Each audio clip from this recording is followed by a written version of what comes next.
see what you wanted to see out there for a first practice? For first practice, yeah. Got a lot of work with the young guys, especially at that end, the last bunch of plays there. But yeah, the effort was good, the energy was good, and then, like always, a lot of cleanup on that first day. Ben threw a couple of nice balls today.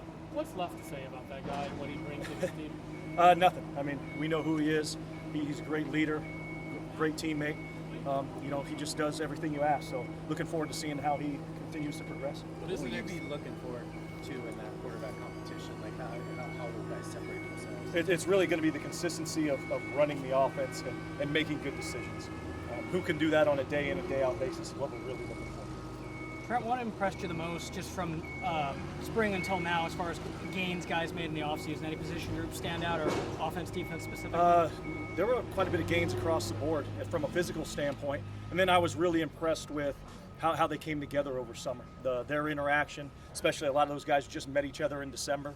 So I was very impressed with how the teams kind of come together so far. Are there any guys in particular who you think kind of led the charge on that front? Obviously going back to Ben's one.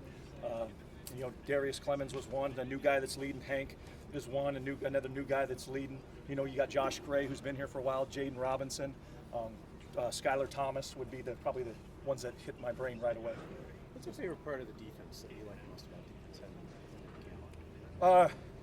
defense? Just going out there and then the chess game for me, right? How they align, the motions, the shifts, covering that down, and then the actual act of getting off and getting after somebody. Which positional battles on this roster are you looking forward to watching play out this fall the most? All of them, right? There's not a position, maybe corner and guard with Josh that are set. So everything's a battle, which is exciting.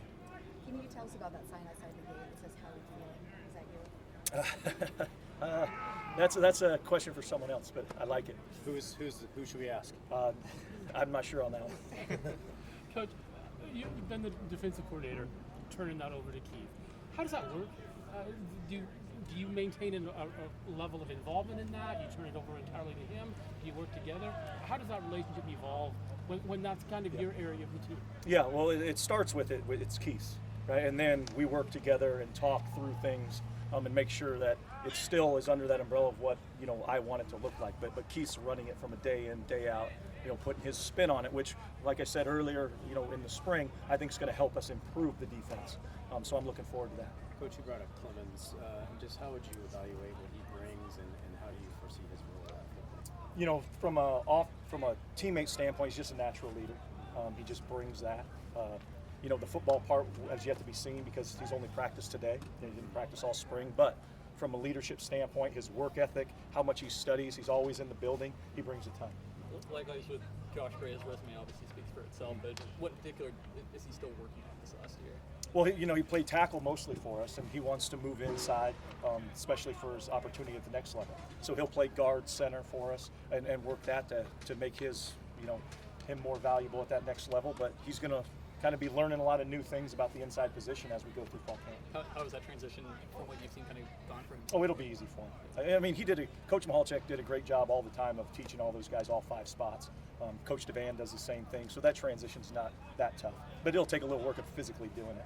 Bird's eye view on the wide receivers. How would you assess the room? What do you like about what that group brings? I like their length and their speed. I think it's as long as we've ever been in there, and probably as fast from a whole group standpoint. So I'm excited about that. I think there's a lot of guys that can play, and I think it's going to be another position group that's going to have a big-time battle to get reps. Who's the fastest guy? Oh, I couldn't tell you. I have no idea. idea. Well, we don't race them. We don't race them. This is the first season not being part of the Pac-12. Does it feel different? Change your perspective of anything going into the season? No, not at all. I mean, what off-season it does, because you're just hearing so much about, but the actual football part and going and winning games, it has no bearing on it. You were in Vegas recently with that event. What was your biggest takeaway from this, as far as what the commissioner said about helping out you and Washington State in this conference? Yeah, I like what she said, and we've talked a number of times, and I like what her plan is and the direction that she wants to take this thing. So, all we can control is winning, and if we win and we're successful, then we're going to be valuable to whenever that shakes up again. You've been very bullish on this team and its chances to compete for a CFP bid. Why so confident about that? Because I think the physical talent is here. I think is from a size, strength, speed standpoint. It's here. We can win the games we need to win with the talent we have here. Now it's just going to be how fast can we come together, how fast can those guys play? Because that's been one thing we've done a great job of the last couple of years is our guys play fast and they play physical. So in order to do that, you got to be confident and know what you're doing. So that's the part that's going to take some work and going to be the biggest part in our success. It was pretty hard to miss Gerard out there today at left tackle. How big is it to add just another guy to that room who's got multi-years experience? Oh, yeah, it is. I mean, you got another guy that started multiple years in the Pac-12. I mean, those guys are just valuable. They got experience, and they've done it, and they've done it against elite talent. You look at Thomas Collins and maybe coming back from when he came through. Where's he at, and what do you expect him to bring?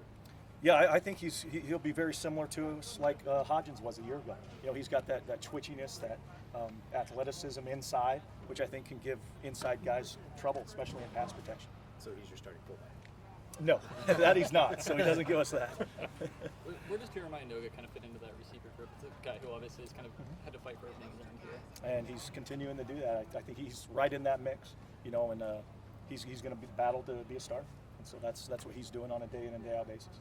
Trent, kind of a fun question, but some coaches across the country have talked about how they've approached the new NCAA football video game with their players. And, you know, some guys have consoles at the, facilities. Some guys are trying to limit how many hours guys can play. How have you guys handled all that, and how much fun has it been? Well, I really haven't even dealt with it, to be honest with you. Guys like it. They love it. I remember doing it as a player, and it was fun. But hopefully we keep them busy enough where they can't do too much of it. You obviously can't talk about any names in particular, but the program has acknowledged some signings in the 25 class and even up to 26. What does it mean to the future of the program to see some well-regarded guys continuing to sign with the program, given the state of things? Yeah, I mean, I think it's a testament to our coaches and the work that they've put in, the relationships that they've built, but also like when guys really look at this place and what it has here and the opportunity that's here and what Oregon State can provide them, they're seeing what it can. Like the conference thing's, not something that they're necessarily worried about. Because again, the message we're selling and what we truly believe is, you win and things take care of themselves. There's been a lot of turnover along the front seven of this defense. Just kind of where are you feeling about where they're at right now? Yeah, I'll let you know when we put pads on. But I like the work that they did. Again, from the on paper, it looks good for the height, the weight, their athletic ability, what they did in the weight room. Now it's applying it to football. So much new around here. Is there a way to sum up what it's like stepping on the field for the first day after the last few years was so much different around you? It's nice. It's nice to finally get out here, right? All the talk and everything that's kind of gone on off the field. It's good to finally get back into football. And sharpens your focus on what's What's important, right? Which is ball and getting these guys ready to be successful. Very good. Thanks, Trent.